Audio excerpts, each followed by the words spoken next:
Un cordial saludo para todos. Los saludamos desde Barona Llanos Abogados Consultores y queremos aprovechar este video para explicar un tema que por estos días nos han consultado mucho y tiene que ver con la seguridad social durante el COVID-19. Para hablar de ese tema vamos a hacerlo de la siguiente manera. Miremos en primer lugar cómo han sido las reglas en materia de seguridad social hasta antes de la declaratoria de pandemia, de la aparición del COVID-19 y del aislamiento preventivo en el cual nos encontramos. En primer lugar, hay que revisar la seguridad social, qué cobertura tiene. Y en primer lugar hablamos de pensiones. En materia de pensiones, uno tiene dos opciones: o afiliarse a Colpensiones, que es el régimen de prima media con prestación definida, o afiliarse a un fondo privado de pensiones y estamos en el régimen de ahorro individual con solidaridad. Esa afiliación a pensiones, ¿qué me da derecho? Me da derecho a una pensión de vejez, a una pensión de invalidez y a una pensión de sobrevivientes. En segundo lugar, también hay posibilidad de afiliarse en materia de salud a una entidad promotora de salud o EPS. Y esa afiliación me da derecho a unos beneficios asistenciales y económicos, como son, por ejemplo, licencias de maternidad, incapacidades, etc. Pero no olvidemos, tanto las pensiones como la salud que he mencionado previamente protegen el origen común, es decir, lo que no tiene nada que ver con el trabajo. Porque cuando nos pasan cosas relacionadas con el trabajo, ahí la cobertura es de riesgos laborales, que nos cubre el accidente de trabajo y la enfermedad laboral, siempre y cuando estemos afiliados a una administradora de riesgos laborales, ARL. ¿Qué me da derecho a esto? Me da derecho a temas asistenciales y a su vez a temas económicos, como son subsidios, indemnizaciones y pensión de invalidez y de sobrevivientes. Pero ojo con esto, que también es muy importante precisarlo. Una persona solo puede tener un solo fondo de pensiones y una sola EPS. Sin embargo, una misma persona puede tener la misma ARL o diferentes ARLs, porque cuando trabajas en varios sitios, sí, tendrás una sola EPS, un solo fondo de pensiones, o podrás tener la misma ARL o diferentes. Esto porque es muy importante, porque la ARL te cubre el sitio en el cual tú estás declarando que prestas un servicio. Por ese motivo, si trabajas en varios sitios, pero solamente pagas una sola ARL, vas a tener problemas en el caso de tener un accidente de trabajo o una enfermedad laboral. Segundo punto importante aquí es, los trabajadores son diferentes. Entonces, por ejemplo, si hablamos de un trabajador particular o hablamos de un trabajador oficial o un empleado público, es decir, aquellas personas que tienen una vinculación laboral con una entidad pública o privada, estas personas, sí, en materia de pensiones y salud, hacen unos pagos compartidos a estos sistemas. Entonces, por ejemplo, en materia de pensiones se paga el 16%, el 12% lo paga el empleador, el 4% lo paga el trabajador. Y en materia de salud, históricamente se hablaba un 12.5%, el 8.5% pagado por el empleador, pero a veces no lo paga el empleador porque hay unos aportes CRES o porque la gente gana menos de salarios mínimos, pero el trabajador sí paga su 4%. Y finalmente, en este caso de riesgos laborales, la ARL la paga el empleador. Primer escenario en cuanto al tipo de trabajador y en cuanto a los pagos. Segundo escenario, aquellas personas que están vinculadas por un contrato sindical. Aquí la norma que dice que el sindicato debe garantizar que las personas estén afiliadas a la seguridad social, pero pagarán de acuerdo a sus reglamentos, estatutos y contratos. Entonces, ahí habrá que revisar cada tipo de regulación propia del sindicato. Lo importante es que los afiliados partícipes que ejecutan contratos sindicales tengan pensiones, salud y riesgos laborales. Y en tercer lugar tenemos los contratistas de prestación de servicios o trabajadores independientes. Estas personas sí tienen que pagar por regla general de su bolsillo pensiones y salud. Sobre todo pagan sobre el 40% de su ingreso. Y en tercer lugar, en materia de riesgos laborales, ellos pagarán riesgos laborales salvo que su riesgo sea 4 o 5, en cuyo caso la ARL no la paga el contratista, sino el contratante. Eso es muy importante. Y un aspecto aquí también clave que es bueno resaltar en materia de riesgos laborales es cómo es la clasificación de los riesgos.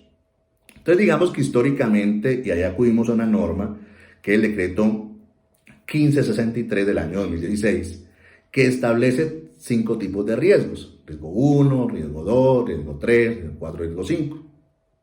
Y establece, de acuerdo a la actividad o profesión, cuál es su riesgo. Entonces, por ejemplo, tenemos ejemplos. Riesgo 1, estamos profesores, talento humano, psicólogos.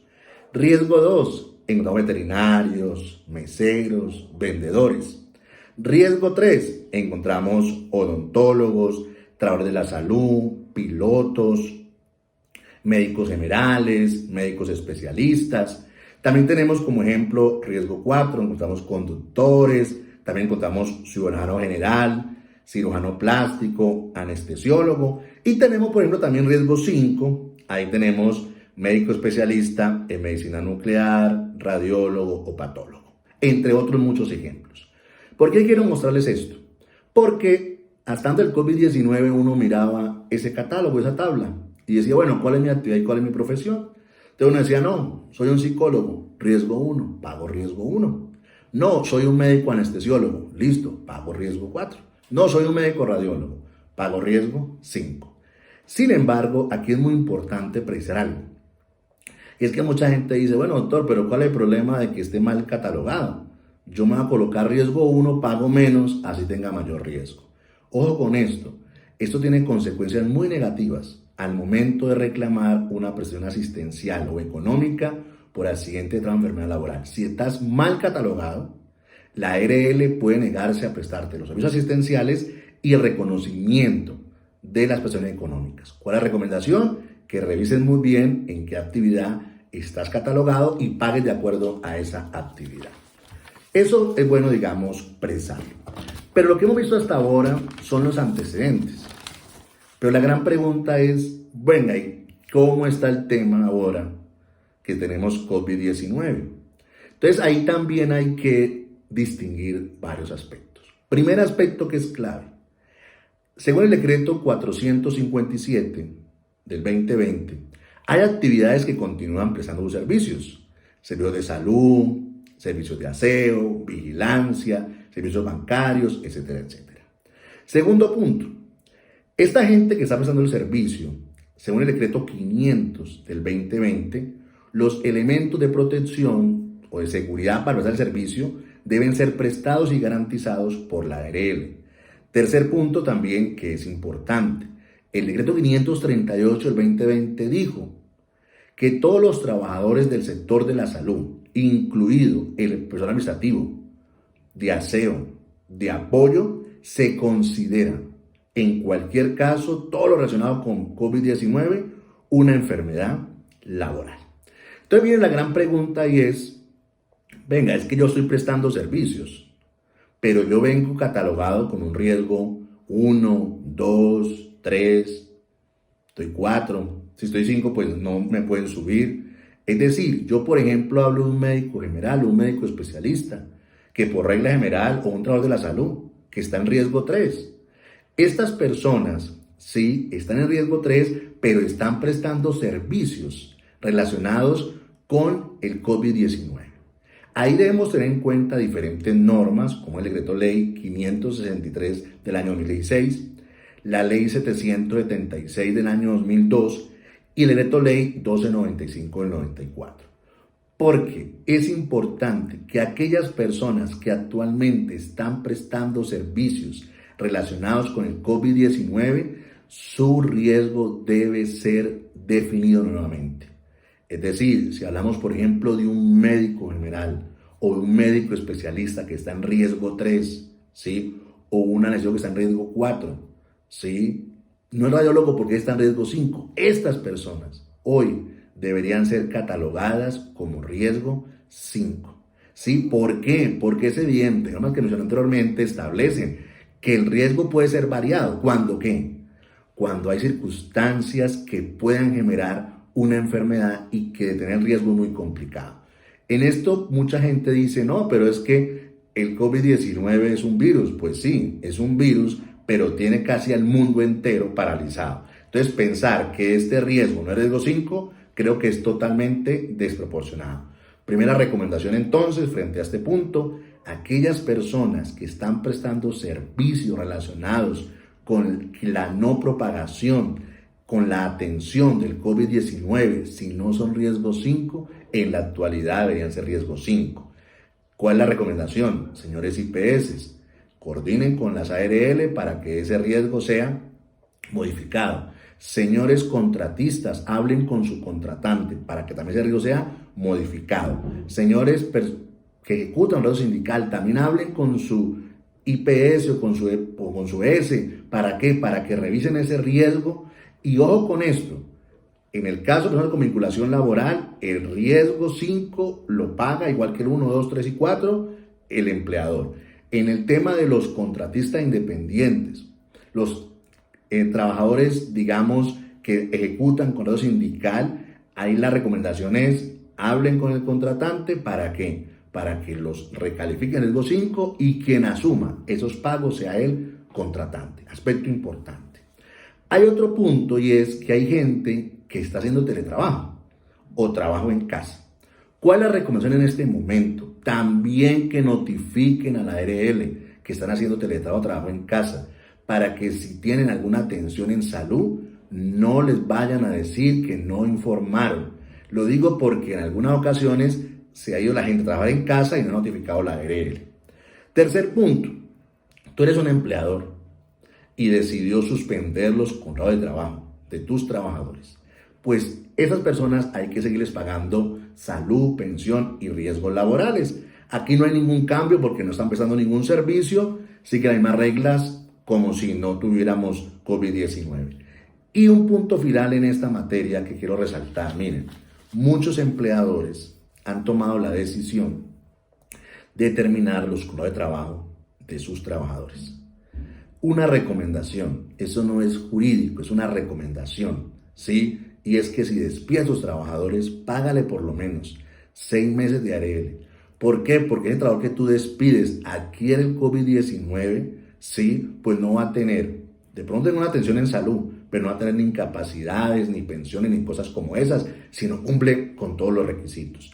¿Esta invitación cuál es? Que sean reconocidos esos dineros de seguridad social. ¿Para qué? Para que la persona que se quedó sin trabajo, si por lo menos adquiere la enfermedad durante este tiempo de 6 meses que estoy mencionando, por lo menos tenga la parte social garantizada y a su vez también la parte económica garantizada. Pero insisto, es una recomendación. Y quiero finalizar con esto. Hay unos casos especiales que han generado, digamos, muchas dudas. Primero, hay personas con síntomas de COVID-19, pero no tienen diagnóstico de COVID-19. Entonces, ¿qué les dicen? Váyase para la casa. Esté en aislamiento, 14 días o 40 días.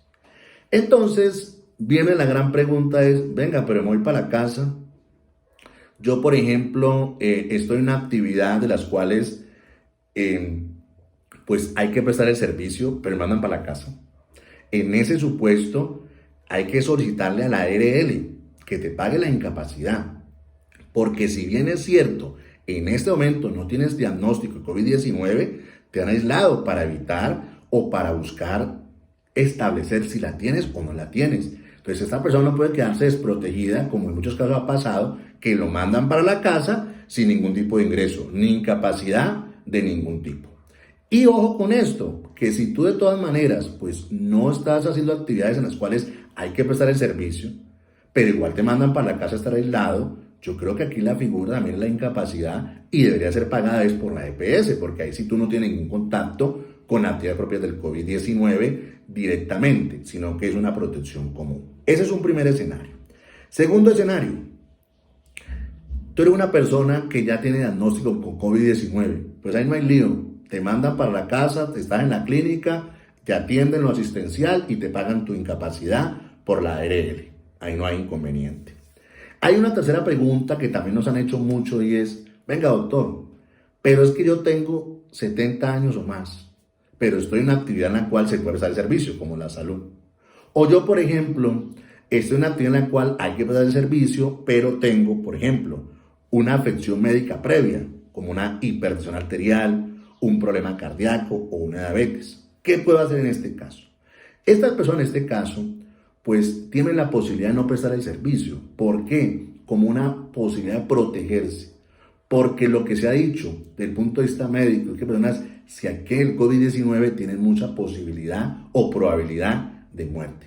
Entonces, en este caso también que se ha recomendado hacerle su respectivo derecho de petición, tanto a la ARL como a la EPS, para que esas sean las encargadas del reconocimiento de la pensión, del reconocimiento de las incapacidades de esas personas y que no se queden sin un ingreso durante este tiempo en el cual pues lo necesitan.